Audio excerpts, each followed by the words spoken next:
I'm Sonia, and I want to tell you my experience with Coach, the narcissist. On the first day we met, he put me in the center of our table tennis team and shone a spotlight on me. The intensive attention and excessive flattery he subsequently gave me made me feel like a pearl in his palm, something I longed for my parents, which remained a longing. Coach had a charming persona and claimed himself as a successful entrepreneur and sportsman. However, gradually he displayed inconsistent behaviors. For instance, he was kind and generous to me, but mean and unforgiving to the other team members, especially the younger boys who couldn't challenge him. Then he demanded my constant reassurance that I appreciate and admire him. Furthermore, he often reminded me how much he had gone out his way to help me, telling me the sacrifices he made to train me. He excelled in gaslighting, making me believe only he had my best interest at heart. During training, he came extremely close to me from behind to readjust my gestures. It was as if he was folding me into him and making me part of him. I think he fits the covert narcissism. About my personality before or after meeting him. Before, hypersensitive, insecure, but assertive, self-reliant, optimistic. After, hypersensitive, more insecure, less assertive, self-reliant, optimistic. I lived in constant fear that I would lose his love and care if I didn't always do as he said.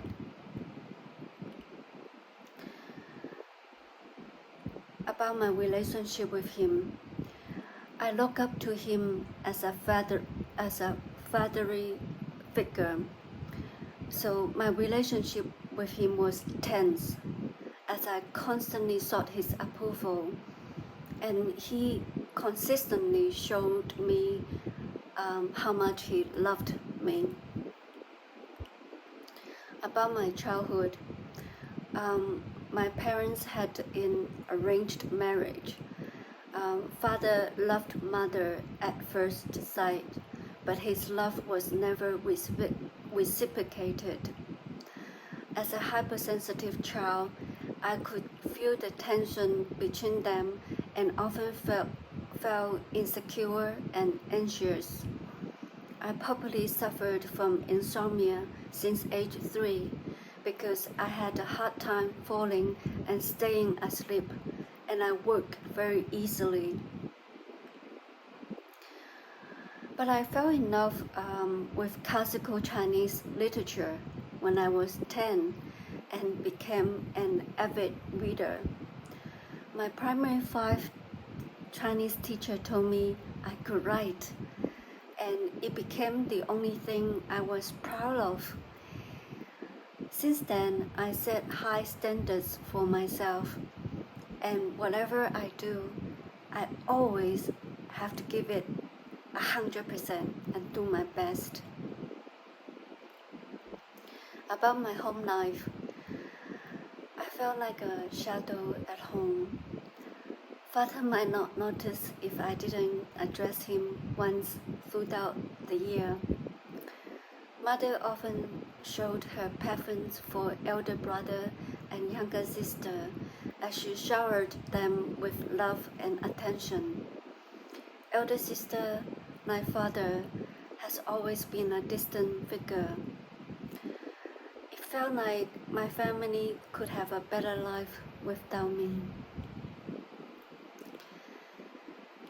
How was coach abusive?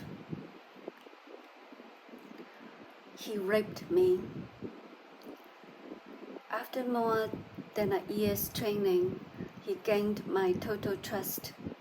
When it was time to choose which secondary school to attend, I consulted him only. He advised me to join a sports college because I could then qualify for the Hong Kong junior table tennis team. He told me the sports college application included a physical checkup and said he could do the preliminary test for me. I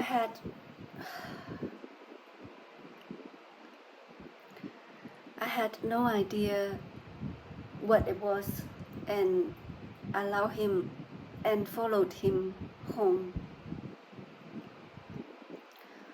He raped me there. I was 14.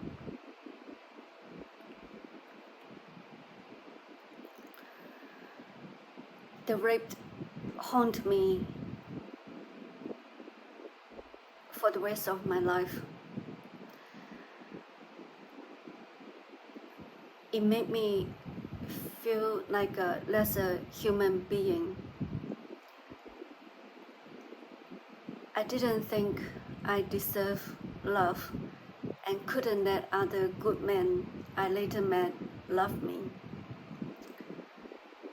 I was inadequate in my relationships and could not allow myself to become a mother when I was pregnant once.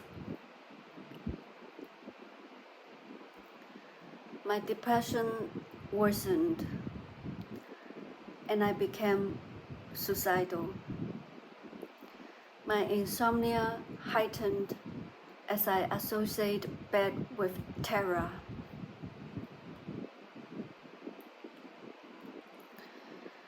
I only realized he was a narcissist after maybe more than 12 years when I began to receive counseling. But I avoided him completely after the rape, knowing that he was not what he said. He was not who he said he was. The realization sent me into total silence and a complete withdrawal. I avoided him and shut myself down, disconnecting even with myself. I felt like a snail without a shell, naked and awkward. I have never seen him again, and I never wanted to. I know he will eventually receive a severe reprimand for his behavior, if he hasn't already.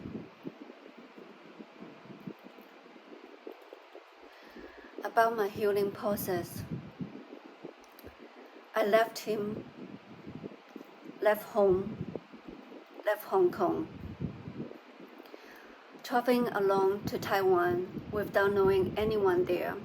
I wandered for 2 years, read a great deal, and self-educated. After returning to Hong Kong, I worked during the day and continued studying in the evening.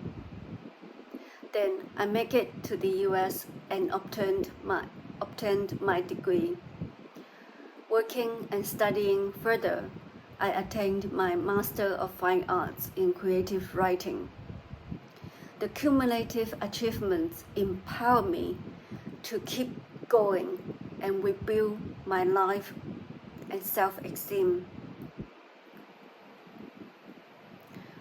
The strangers I met on the road who gave me unconditional love, the reading, the counseling, and the studying all have taken part in my healing. More importantly, I started writing when I turned 40 in 2014. Since then, I have taken the narrative back and published my first book, a bilingual poetry collection, Don't Cry, Phoenix, and my memoir, The Girl Who Dreamed, after 10 years of hard work. The realization of my dreams, becoming a writer, publishing my books, and living a creative life helps me heal and find my authentic self.